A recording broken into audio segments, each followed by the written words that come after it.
चलो ये देखो कैपेसिटी टू कॉन्ट्रैक्ट है चैप्टर का नाम, chapter number 4।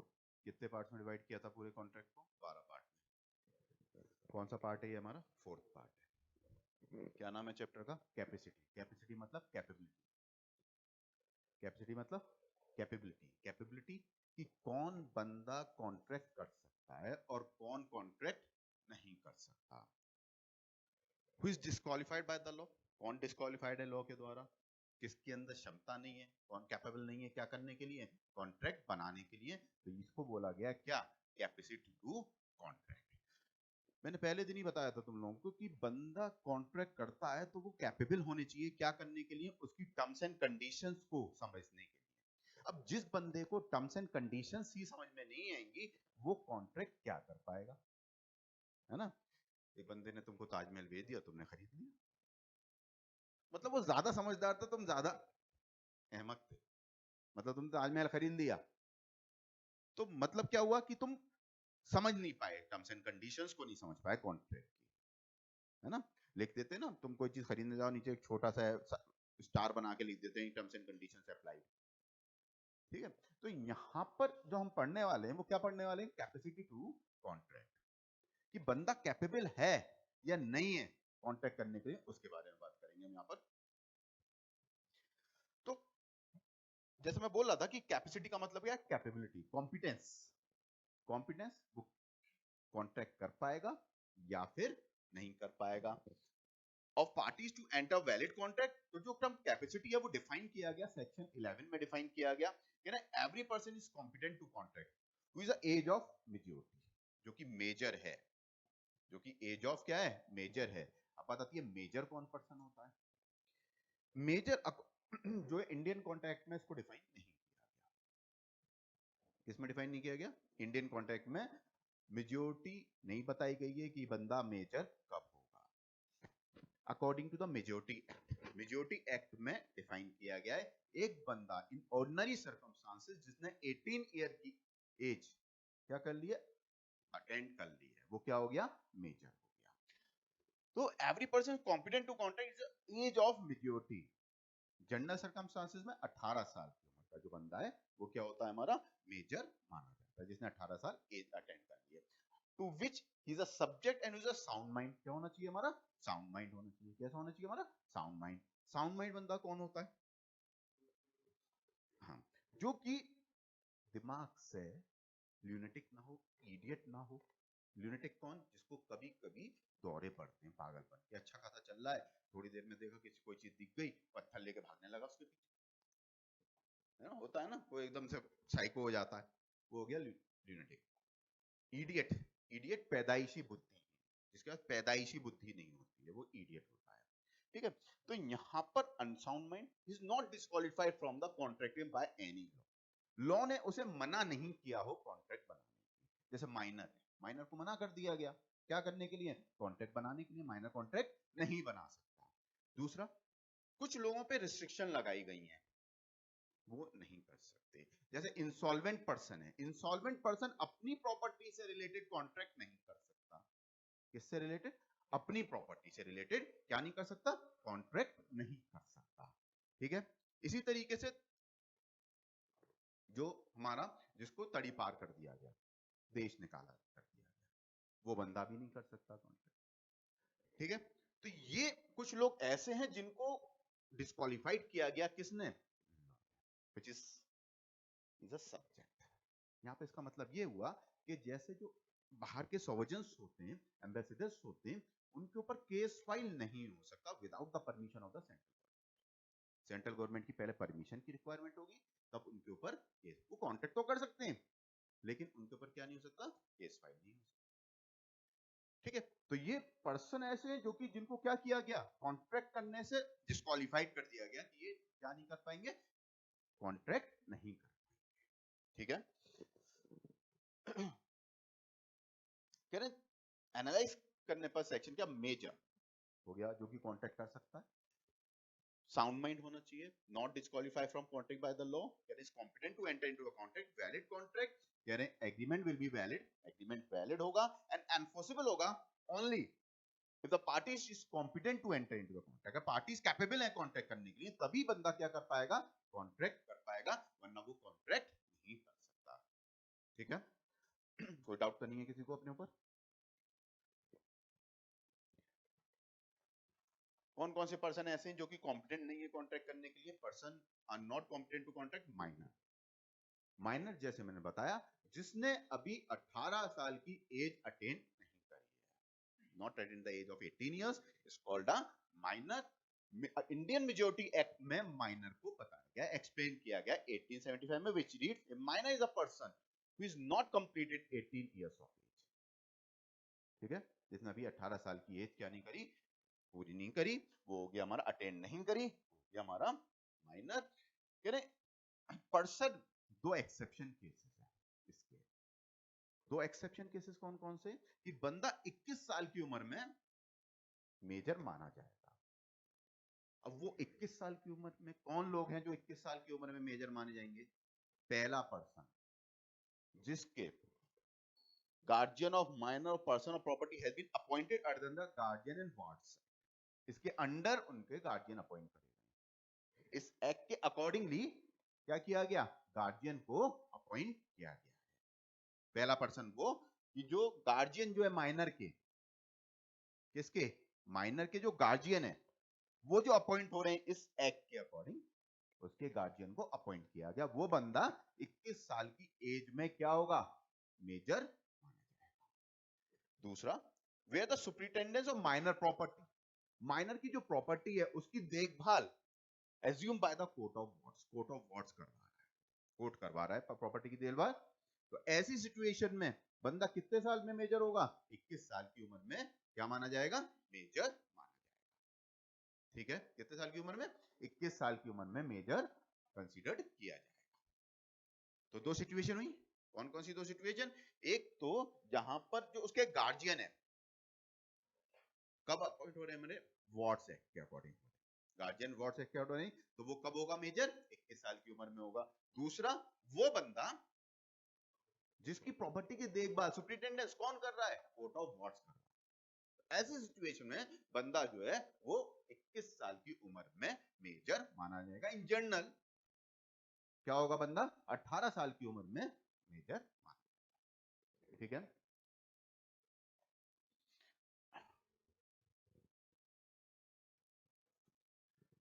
Unsound mind, person of unsound mind is not a sound mind. देखो साउंड माइंड नहीं होता। अब हम तुम लोग बैठे, हम साउंड माइंड है। अभी क्या हुआ? मैं एकदम से दौरा पड़ा मुझे, अब मैं अनसाउंड हो गया, पत्थर उठा के मारा, पीसी उठा के फेंक दिया तुम्हारे ऊपर ही।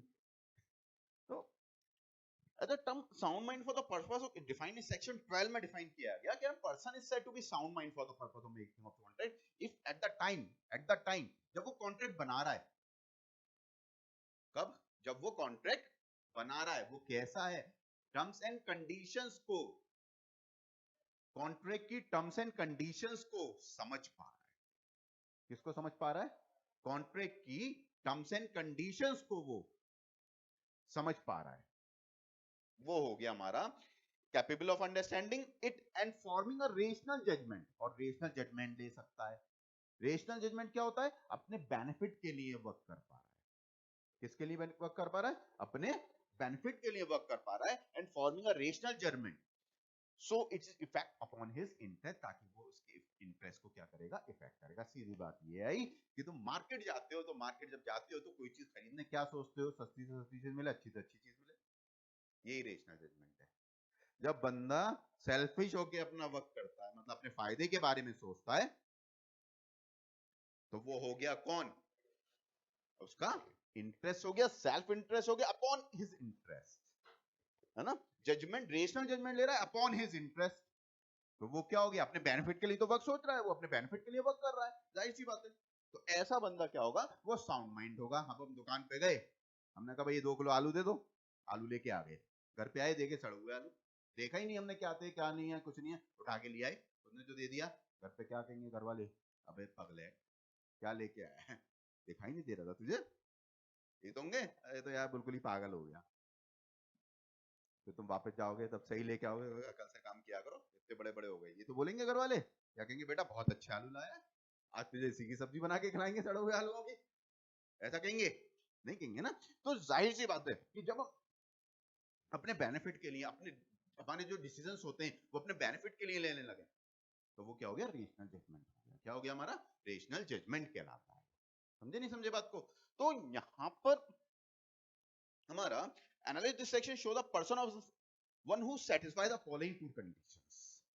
पहला, he should be capable of understanding the nature and content of the contract, कि वो जो कॉन्ट्रैक्ट बनाए उसका नेचर समझ सके और कंटेंट समझ सके कि लिखा क्या है उसके अंदर, वो समझ सकेगा, तो वो क्या हो गया हमारा, कॉन्ट्रैक्ट हो गया।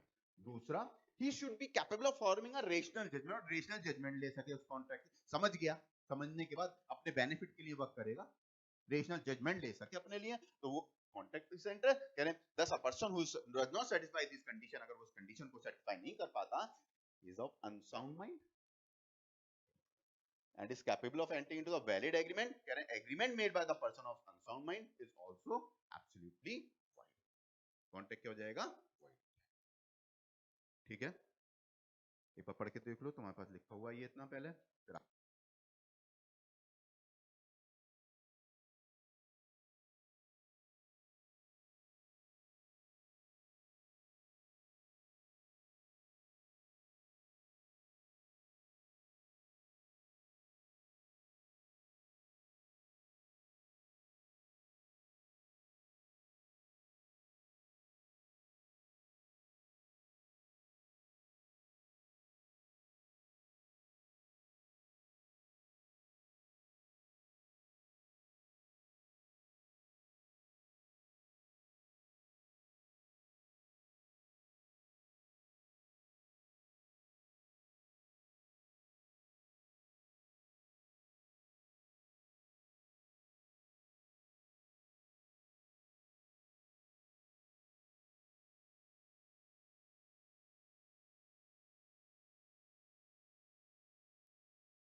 ठीक है, पढ़ लिया? देखो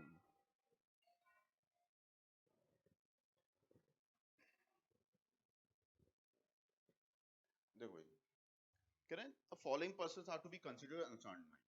इडियट, इडियट क्या बताया था मैंने, इडियट वो पर्सन जो कि पैदाइशी बुद्धिहीन है, जो पैदाइशी जिसके पास दिमाग कम है, वो क्या कहलाएगा हमारा, इडियट कहलाएगा। ठीक है, idiot is a person who is completely lost in mental faculty of thinking, such a person completely incapable of rational judgement, completely बिल्कुल खत्म, बिल्कुल दिमाग उसका काम ही नहीं करता। एग्रीमेंट इडियट एब्सोल्युटली क्या होगा हमारा, वॉइड होगा, क्या होगा, वॉइड।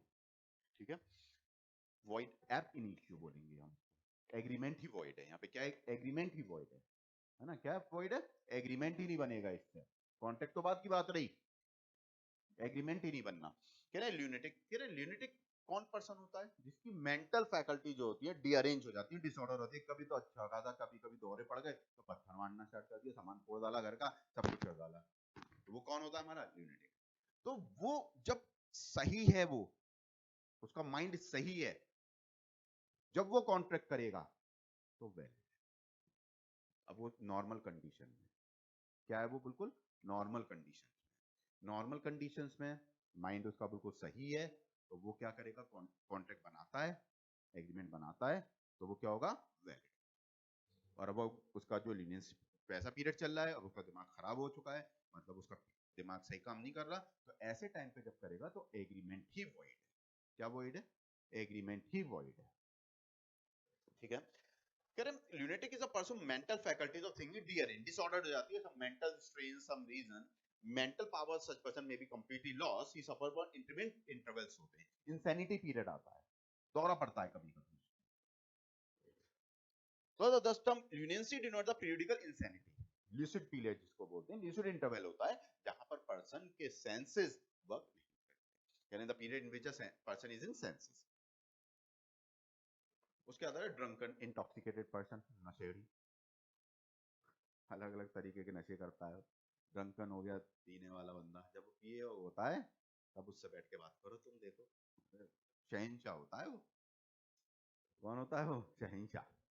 तुम उससे सब पैसे निकलवा लो, मार भी मारो उसमें, कोई फर्क नहीं पड़ेगा उसके ऊपर, खूब मारो उसे पकड़ के, सारे पैसे छीन लो उसे, उसे कोई मतलब नहीं है, क्योंकि वो अपनी मेंटल कैपेबिलिटी पे नहीं है, उसकी मेंटल जो सोचने समझने की शक्ति है उस पर नशा तारी हो जाता है ना। तो वो ड्रंकन हो गया। इंटॉक्सिकेटेड जिसको ड्रग्स लेने की आदत है, जो इंजेक्शन लगाता है या सुनता है, देखा होगा कभी किसी ना किसी, हाँ तुम बराबर झूम शराबी झूम के चल रहा है, तो वो बंदा कहीं तो ये देखा होगा, है ना। तो वो बंदा जो होता है, अब वो बंदा जब ऐसी हालत में, तो क्या वो कांटेक्ट कर पाएगा, बिल्कुल नहीं कर पाएगा। तो इंटॉक्सिकेटेड पर्सन, कहते हैं ए ड्रंकन और intoxicated person, one who drunk और intoxicated, that incapable of understanding, क्योंकि वो जाहिर सी बात है वो टर्म्स ऑफ एग्रीमेंट को नहीं समझ पा रहा। किसको नहीं समझ पा रहा, टर्म्स ऑफ एग्रीमेंट को वो नहीं समझ पाता, तो इसीलिए वो क्या हो गया हमारा, कह रहे रेशनल जजमेंट नहीं ले पाता, टर्म्स एग्रीमेंट नहीं समझ पाता, कह रहे fell to the same category the person of unsound mind, कह रहे agreement made during the such drunken और इंटॉक्सिक इज एब्सोल्युटली वॉइड। एग्रीमेंट भी इससे एग्रीमेंट ही वॉइड होगा। क्या वॉइड होगा हमारा, एग्रीमेंट ही वॉइड माना जाए। डिस्क्वालिफाइड बाय द लॉ, है ना, लॉ ने मना कर दिया कि भाई इनसे कॉन्ट्रैक्ट मत करना, या फिर कुछ कंडीशंस लगा दी। क्या कर दिया, कुछ कंडीशंस एप्लीकेबल कर दी। ये क्या होगा हमारा, the person by the law to which they are subject are not competent to enter into a valid contract. Nature and effect of minus agreement.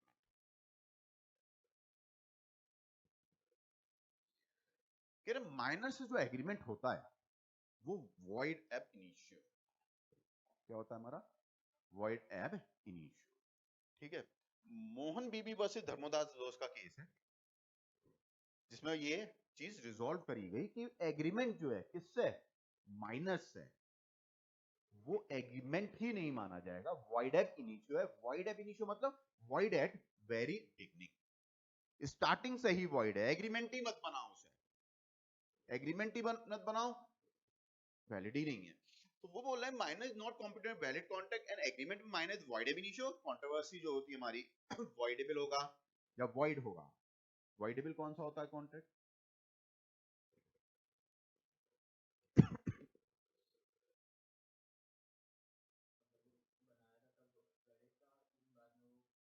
वो void होता है। voidable जहां पे कंसेंट फ्री नहीं होती, 4 एलिमेंट से इफेक्टेड होगी, तो क्या होगा हमारा, वो voidable हो जाएगा। 4 एलिमेंट कौन कौन से, cohesion, miss undue influence, fraud और मिसप्रेजेंटेशन। मिस्टेक में कॉन्ट्रैक्ट वैलिड या वॉइड। तो यहाँ पर एब्सोल्युटली वॉइड होता है, एग्रीमेंट एब्सोल्युटली वॉइड है, whether the contract is void और वॉइडेबल। तो यहाँ पर जो बोला गया, इन माइनर से कॉन्ट्रैक्ट हमारा क्या होगा, बिल्कुल वॉइड। एग्रीमेंट ही वॉइड है, वॉइड एब इनिशियो है। ठीक है, तो thus it's clear from the minor agreement is void ab initio. क्या होता है हमारा माइनर से एग्रीमेंट void ab initio होगा, यानी that is and is therefore absolutely void and devoid any consequences. certain exceptional circumstances है माइनर एग्रीमेंट को हम वैलिड एंड एनफोर्सेबल कर सकते हैं। कुछ एक्सेप्शनल सर्कमस्टांसेस होते हैं इसमें कि माइनर से एग्रीमेंट क्या हो जाएगा हमारा वैलिड हो जाएगा। वो एक्सेप्शनल सर्कमस्टांसेस कौन कौन से, जैसे एग्जांपल बता रहे हैं कि जो माइनर के बेनिफिट के लिए कॉन्ट्रैक्ट बनता है वो वैलिड है। किसके लिए कॉन्ट्रैक्ट बनता है, माइनर के बेनिफिट्स के लिए जब कॉन्ट्रैक्ट बनेगा तो क्या होगा वो वैलिड। ठीक है, माइनर अगर बिल ऑफ एक्सचेंज ड्रॉ करता है वो वैलिड है। माइनर ड्रॉई नहीं हो सकता, ड्रॉअर हो सकता है। क्या हो सकता है, ड्रॉअर हो सकता है, ड्रॉई नहीं हो सकता। एक्सेप्टेंस नहीं देगा, ड्रॉ कर सकता है, एक्सेप्टेंस ले सकता है। माइनर चेक दे नहीं सकता, ले सकता है। ठीक है, तो नेसेसरीज वगैरह के लिए जो कॉन्ट्रैक्ट होंगे वो हमारे वैलिड होंगे। इफेक्ट ऑफ माइनर एग्रीमेंट, जैसे बताया कि माइनर से एग्रीमेंट क्या होगा हमारा, वॉइड एट इनिशियो होगा, वॉइड एट वेरी बिगनिंग, है ना। क्या होगा हमारा, वॉइड एट वेरी बिगनिंग होगा हमारा। मोहन बीबी वर्सेस मौरी बीबी वर्सेस धर्मदास दोस्त का केस है। यहाँ पे कह रहे minor is the mortgage property. Minor ने क्या किया था, अपनी प्रॉपर्टी मॉर्गेज कर, कितने में 20,000 का लोन लिया और उसके बदले में अपनी प्रॉपर्टी को मॉर्गेज कर दिया, गिरवी रख दिया। गिरवी जो वर्ड यूज होता है, प्लेज होता है, एक मॉर्गेज होता है और एक क्या होता है, हाइपोथेकेशन। जब मूवेबल प्रॉपर्टी होती है तो उसको बोलते हैं हम क्या, प्लेज, जहाँ पे पोजीशन चला जाता है। क्या चला जाता है, पोजीशन चला जाता है। जहाँ पे इमूवेबल प्रॉपर्टी है मॉर्गेज होगा, जहाँ पे पोजीशन नहीं जाता, केवल टाइटल डीड्स जाती हैं। ठीक है, देन एक्चुअली और a part of amount 10,500 was actually advance to A, उसको दे दिया गया बाय बी। ए सूड, ए ने केस किया cancellation of the mortgage on the pre that was a minor was he executed the mortgage. वो माइनर था जब उसने एग्जीक्यूट करी थी, जब उसने लोन लिया तो वो क्या था, माइनर था। कह रहे in this case the mortgage was held void. Mortgage क्या था, वॉइड है। जो एग्रीमेंट हुआ था इनके बीच में, मॉर्गेज क्या है, जो मॉर्गेज एग्रीमेंट है, जाहिर सी बात है, लोन का एग्रीमेंट है वही वॉइड है। जब वो void है तो यहाँ पर under the cancelled the further request to repayment the amount advance to the part consideration for the, उसने कहा भाई पैसे वापस दो। Privacy counsel had a minor contract exclusive, therefore there is no question of refunding the money। मतलब minor से अगर contract करते हो तो नुकसान में रहोगे। यानी कि उसने लोन लिया, 20,000 का लोन लिया, प्रॉपर्टी गिरवी रख दी माइनर ने, 10,500 एडवांस कर दिए गए, बाद में कैंसिलेशन की बात हुई कॉन्ट्रैक्ट की, मॉर्गेज तो कैंसिल हो गया लेकिन वो जो पैसा था 10,500 रुपए वो वापस नहीं आया। अब तुम कहोगे कि भाई ये तो बहुत बड़ी बात, गलत बात है, कॉन्ट्रैक्ट भी कैंसिल करवा दिया और पैसे भी। तो उसके लिए बाद में एक डॉक्ट्राइन ऑफ रीइंस्टीट्यूशन।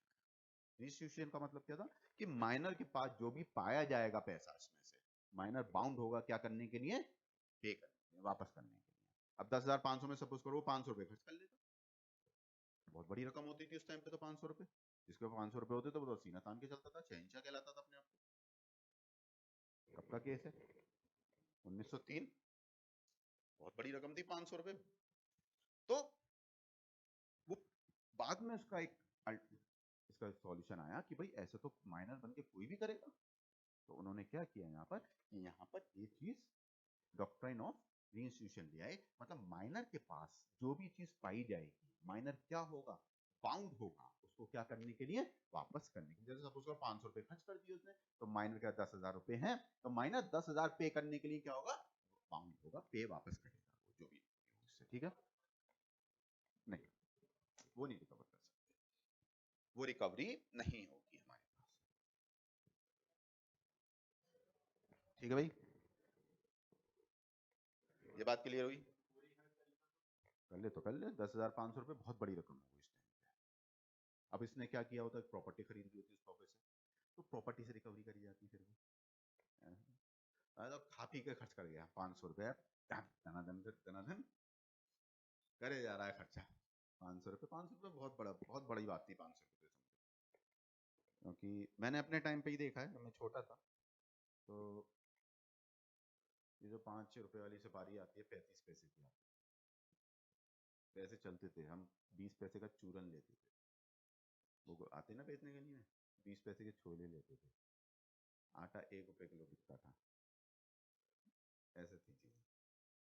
ठीक है, तो ये मुझे याद है, अपने होश की बात कर रहा हूँ मैं, अपने होश में मुझे याद है कि अच्छे से हम दुकान में, और मुझे ये भी याद है कि वो जो पेप्सी वगैरह आया करती थी, वो शायद कितने की थी, 3 रुपए की थी या 5 रुपए की, ऐसे आती थी, बड़ी वाली बोतल जो थी, 2 लीटर वाली नहीं आती थी पहले, तो कांच की बोतल चला करती थी, जिसमें गोल्ड स्पॉट, कोका कोला, ये चला करता था, लिम्का, लिम्का बहुत पुरानी ब्रांड है ना, ये चला करती थी, और 7 अप, ये चला करती थी, कंचे वाली बोतल भी चला करती थी। कंचे वाली में 2 आते थे फ्लेवर, एक तो लिम्का टाइप जो सादा वाला होता है, अब तो वो बेकार है, पहले अच्छी हुआ करती थी, और दूसरा जो है वो वाली आती थी ऑरेंज कलर, और वो चला करती थी ठेले पे, गैस वाली, गैस वाली वो कोल्ड ड्रिंक चला करती थी, गैस वाली कोल्ड ड्रिंक, ये देखी है ना।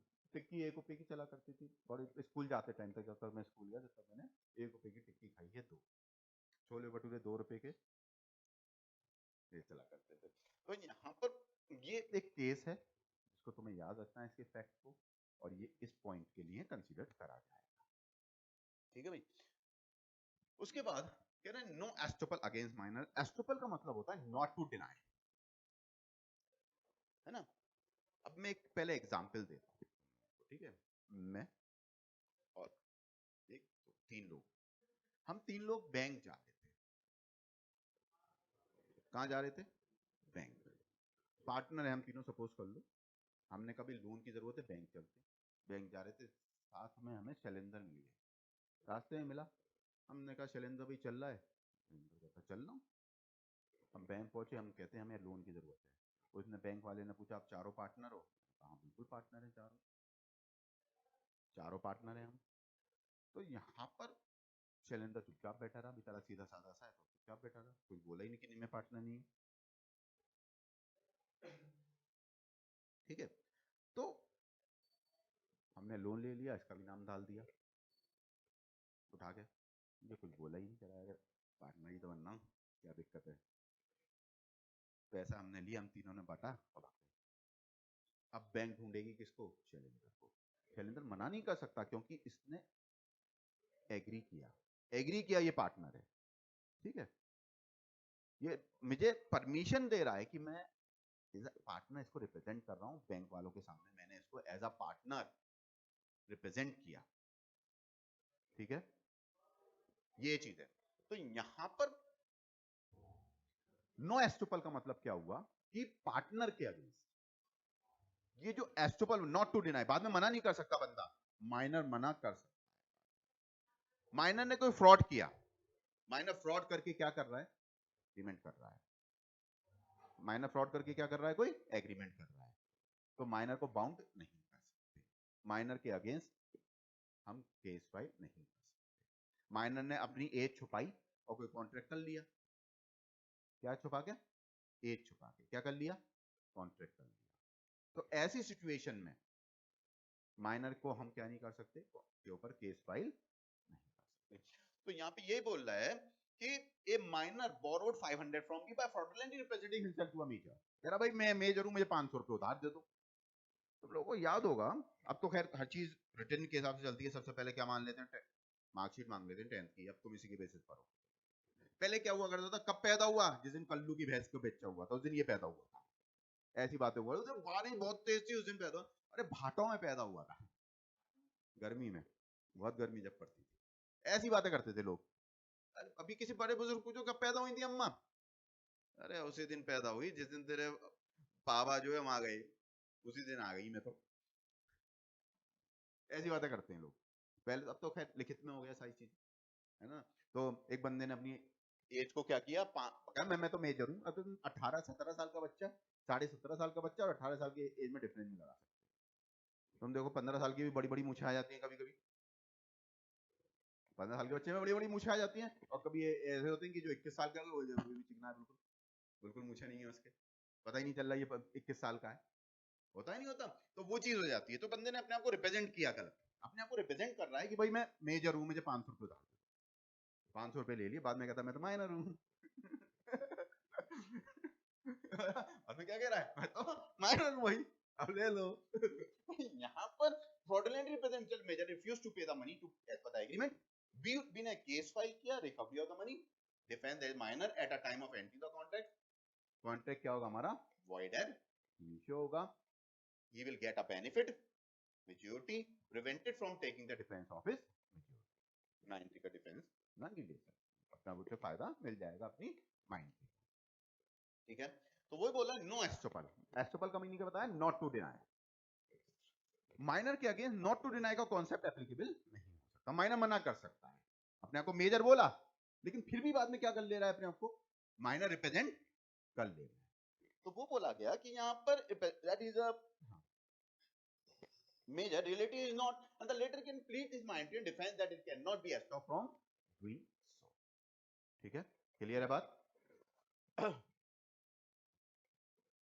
No liability for damages of tort और डिफीट, सही छोड़ते हैं, बाकी बात कल करेंगे। ये क्या करना है तुमको, अभी तैयार करना है, इतना तैयार करते हुए चलोगे रोज के रोज। और अगर तुम लोगों से तैयार ना हो तो मुझे बताना कि हम याद नहीं कर पा रहे, क्योंकि मैं फुल एनर्जी के साथ वापस आया हूं।